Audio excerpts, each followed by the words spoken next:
Everybody,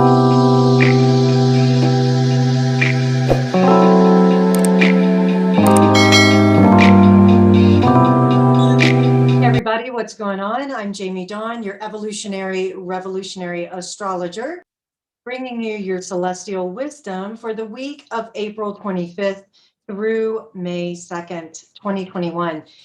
Whew, we have a powerful full moon week ahead. And we also have Pluto moving retrograde.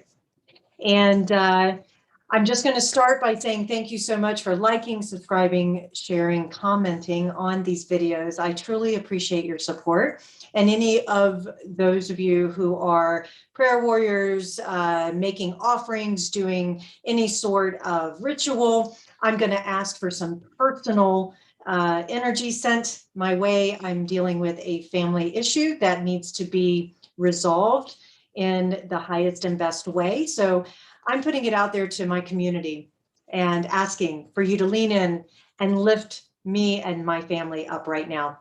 And I'll certainly keep you posted as these trying times work us. I've been talking about how life doesn't get easier, we just get stronger. And right now, me and my family, we're in the gym. We're in that spiritual dojo. We are working it and we are being worked. So thank you. I'm just going to say great gratitude already for those of you who are leaning in on us. So thank you for letting me share this. And I just want to say that I know I'm not alone. I know you're not alone. And I hope that these videos are helpful to you in some way. If they are, if you know somebody who would benefit, please share them or at least send them here to this channel.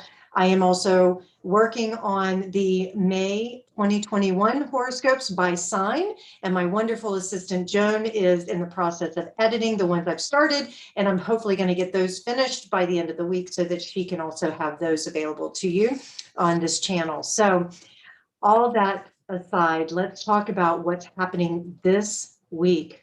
Ooh. Oh, okay. I'm breathing through it with, just stay with me here. We've got right off the gate here on Sunday, the 25th, Saturn is squaring with Mercury and Venus. And Mercury and Venus are canoodling. And this gives us an opportunity. We're using the energies of the planets. They don't make us do anything, but they can give us some information. They can give us some influence as far as like, why do I feel this way? Or this situation is here. How might I navigate it using the philosophy or the psychology of the planets? And so with Saturn, this is the planet of the taskmaster, the teacher, the one who says, here's your exam, now take the test. And when you, it's not necessarily a pass or a fail, even though it feels that way. It's more of like, let's check in and see what level you're at. And yeah, there is a pass fail grading process, but the gift is that Saturn says, when you get through, it's the gatekeeper. When you pass through this gate, when you pass through this test, there is a gift on the other side, the gift of greater awareness, the gift of higher wisdom. This is that whole Saturn squaring off with Uranus, because the next planet after Saturn is Uranus. And so here we have this opportunity to be able to put together these ideas, to be able to look at what's happening in our world and in our own inner community, our own family, our own selves, and using Saturn as this teacher to say, what's the inner wisdom that I have? What experiences do I already gather? And how can I apply that now to the current situation? The other thing to keep in mind, Chiron, our erotic little comet, and the wounded healer archetype here in astrology, it orbits around between Saturn and Uranus.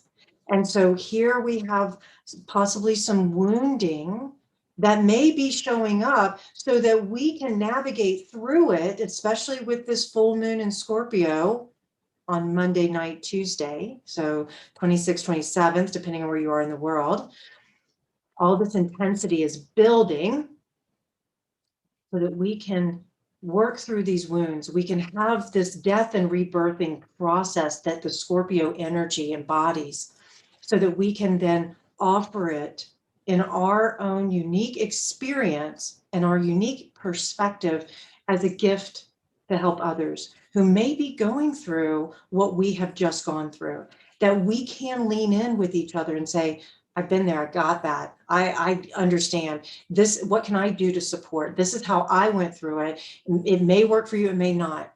But because I went through that test that Saturn has put me through, now I have the resources, I have the relationship that I want, I have the ideas, and I have the success that I was looking for. Now, with great success, great power comes great responsibility. What is responsibility? The ability to respond. Now I can respond to the situation in a very different way.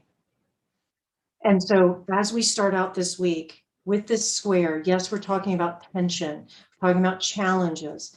However, the gift of the square is that it builds muscle, it builds strength. It allows us to be able to break down and get rebuilt in this brand new, beautiful way. And that's what this full moon in Scorpio is offering to us. We are going to have challenges with relationships, with values, with what we find pleasure in, and maybe our finances with this Venus Saturn square happening. However, if we can look at these matters through the lens of Saturn, which can be objective. Yes, it can be a cold planet. There's not feelings when Saturn is involved. However, the gift of this is that sometimes, especially those of us who are extremely empathic or driven by our emotions, the emotions can feel like a tsunami that comes and sweeps us away and takes away all logic, and we lose ourselves, and we take action that's kind of dumb. We may decide to go on some shopping spree and we really don't have the budget for it. We worked really hard on putting this whole budget together, and then we go and blow it, right? So the gift of Saturn is to be able to remove some of the intensity of the emotions and to look at things from an objective view, especially because Saturn's in Aquarius right now. We can take this bigger picture and we can start putting together this real strategic plan, especially as the sun, Mercury, Venus, all in Taurus, and Uranus wants to bring us into this place of step by step. How do we get to where we're trying to go? Where's that higher mind, that higher wisdom? Now, instead of, and this is where the wisdom comes in, instead of being driven by our emotions, we can channel them in a way that allows us to burn off or to remove the residue. And in doing that, we can continue to form stronger bonds. That's what this full moon in Scorpio is all about. It is about bonding, but we can't form these stronger bonds with our wisdom, with each other, with the things that matter most, with finding success, if we're chasing all these little distractions. That's the other thing with this week. We're going to be removing a lot of distractions because secrets could come out, information can come to light that we're saying, wait a minute, it's not what I thought it was. It's not at all what things appear to be. So now I can remove that distraction and I can start to become laser focused and really channel this energy into something more concrete. So let's talk about this full moon because it's right off the gate here. Monday night into Tuesday, as I mentioned, it's going to be in Scorpio, which Scorpio's in its fall, and the moon, is in its fall in Scorpio. However, with this work, what it's going to offer us is deep, deep emotional healing. And the other piece of this is that, like I say, it can help us form these stronger bonds by removing the distractions, removing the irritations, if you will, but we have to go through the irritations in order to see them for what they actually are. I want to mention about forming stronger bonds. The way that stronger bonds are formed is that they get released when, well, I'm going to use this from a physics kind of a chemistry way, is that bonds form when atoms share or transfer valence electrons. Stay with me. Valence electrons are the electrons in the outer energy level of an atom, and it can be involved in chemical interactions. If you notice, that often happens in relationship, right? Chemical interactions. or if we get supercharged by a situation. Some of you who are very psychic, empathic, and in tune, especially with energy, you most likely will see that right now I'm in warrior mode. I'm in Valkyrie mode. And that is because I am fighting. I am now embodying the Mars in Cancer, and I am fighting for my family. And so this is a chemical reaction. I received information from this family member that action needs to take place, and I need to be there, and I need to do what I can do. And now my armor's on. And this is the bond that is forming. And that when the crisis arrived, I didn't run. I grounded, I got deeper, and I said, we're not going anywhere. We're going to keep forming these stronger bonds. Stable molecules exist because of what's called covalent bonds, and they hold these atoms together.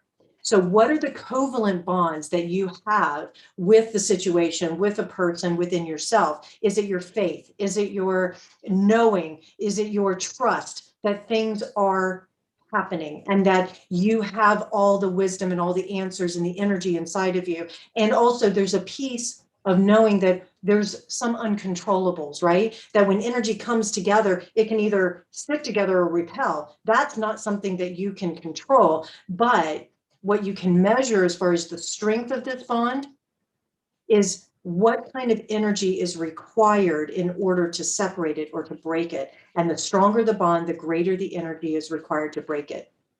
And so what I'm finding, especially with my particular situation, is that when the shit hits the fan, we're leaning in and we're forming even stronger bonds. It is going to take everything to break this energy, this bond that we have.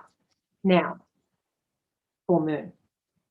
It is so good for releasing. It's a build up of energy. As I mentioned, secrets, information may come out. This is a very sudden kind of thing that could happen because we're also experiencing an opposition to Uranus. So insights can come fast and it can come out of the blue. It can offer, this opportunity for us to go, oh, wait a minute, I got triggered emotionally by this. Now what do I do with it? And we get to release it. We get to actually take some action at this full moon. And what that action, it may be, an action could just be a conversation. It may not just be, hey, I'm going to, make a phone call, or I'm going to actually go and do something. It could simply be, the action is, I need to sit with this and I need to talk about it and I need to, maybe write a check. I don't know, whatever it may be. So action is here.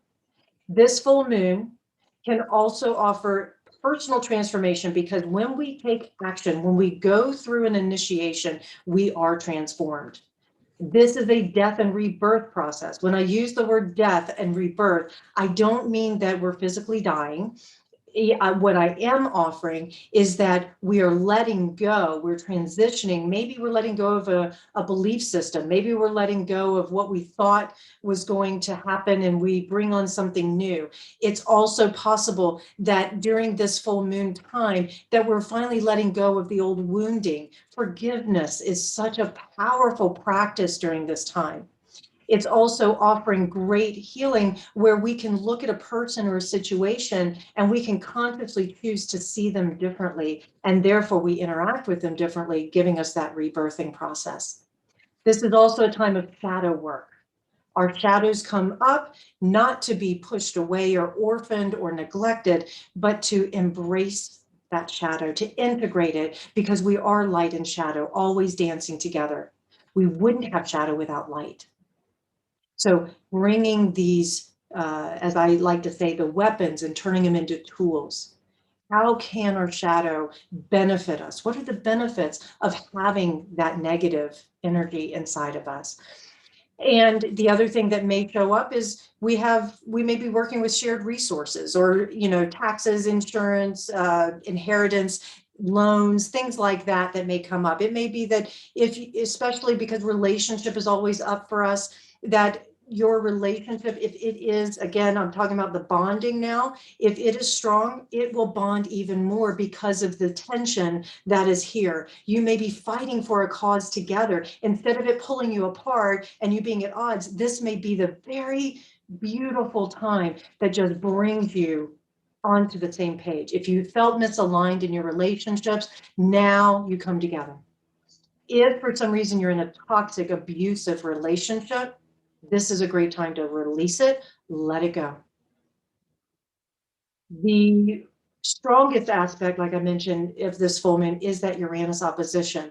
And so it is going to invite us to take on whatever challenges may arise and do it in our own unique way.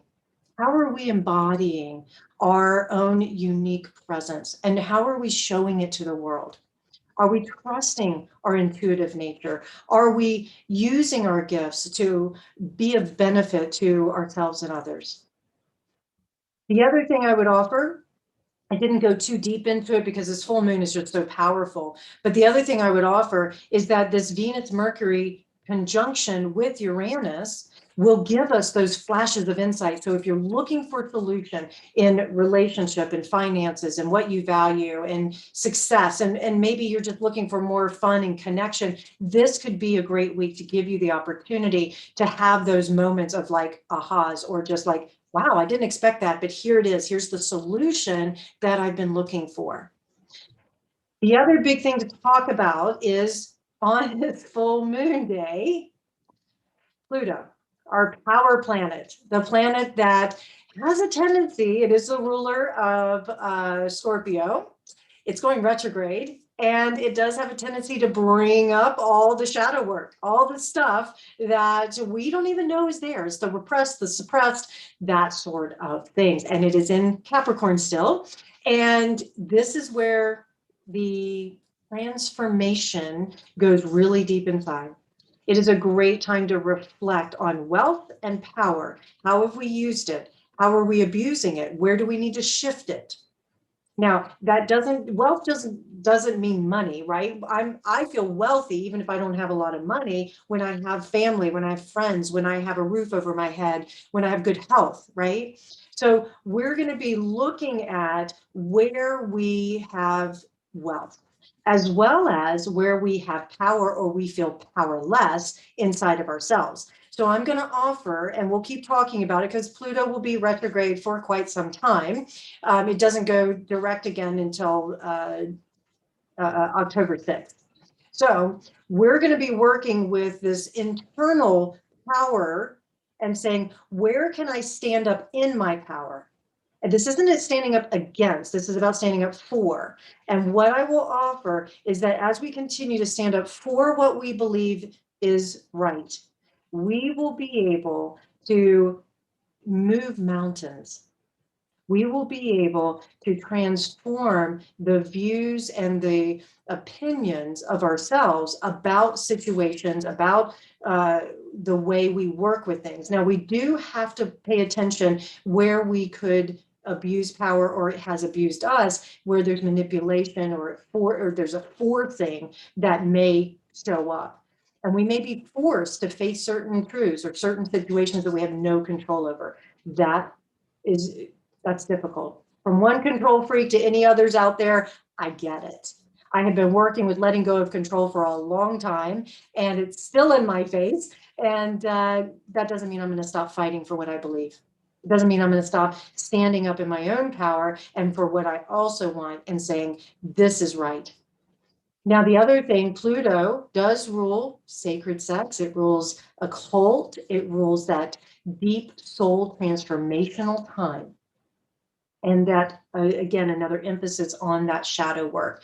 So use this time to have connection in a very deep, meaningful, transformational way. It's an invitation to not do things just frivolously. Have some sort of meaning behind them. Now, I will offer that there could be some really great benefits, some really wonderful center of purpose and mission statement that will show up at the end of the week when Sun Uranus canoodle. in Taurus. And so this is an opportunity around the April 30th mark, which is when the Sun-Uranus canoodling happens, for us to be able to work in the physical world and express ourselves in a very authentic, real, creative way. It invites us to be able to pay attention to our intuition and to really anchor our intuition, to pay attention to it and use it to be of great service to others. Awakening the five senses, I'll say the six senses, the third eye is there too.